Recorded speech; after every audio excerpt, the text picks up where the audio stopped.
আজ সকাল সকাল ছোটো মা আমাকে কি দিয়ে গেছে দেখো। এর মধ্যে আছে একটা নারকেল পিঠে, তালের বড়া আর ছোট সরু সরু পিঠে যেগুলো হয়, সেই পিঠেগুলো কিন্তু মানে খেতে অনেক টেস্ট গাইস। আর এর গ্রেভিটাই খেতে আমার অনেক বেশি ভালো লাগে। সো হ্যালো এভরিওয়ান, কেমন আছো সবাই? আমি তাসলিমা তোমাদের মাঝে নিয়ে চলে এসেছি ছোট্ট একটা মিনি ব্লগ। তো আমি এগুলো খাচ্ছিলাম, আর জানো এর গ্রেভিটাই খেতে আমার সবচাইতে বেশি ভালো লাগে। আর এলাচের স্মেল একদম ফ্রি। তো আমি তাড়াতাড়ি খাওয়া দাওয়া শেষ করে থালা বাসনগুলো মেজে ধুয়ে নিচ্ছিলাম, আর তাড়াতাড়ি রান্নার জোগাড় করতে হবে। এই কয়েকদিন আমার কেন জানি না রান্না করতে প্রচণ্ড লেট হয়ে যাচ্ছে।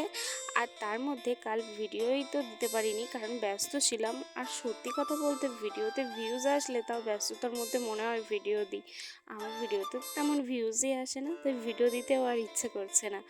তো আমি তরকারির মধ্যে কেটে ধুয়ে নিচ্ছিলাম। আর এবার আবার আমার খিদে পেয়ে গেছিলো, তাই রান্না বসিয়ে রুটি আর বোঁদে খাচ্ছিলাম, যেটা আমার আব্বু কালকে এনেছিল, সকালে খাওয়া হয়নি তো খাচ্ছিলাম। আর আমার বিকালবেলা আমার এক ভাবিদের বাড়ি থেকে সবাই ক্ষীর নিয়ে আসছে, আর আমি খবর পেয়েই ছুটে গেছি। ছুটে গিয়ে রাস্তার ধারে দাঁড়িয়েছিলাম যদিও আমাকেও একটু দেয়।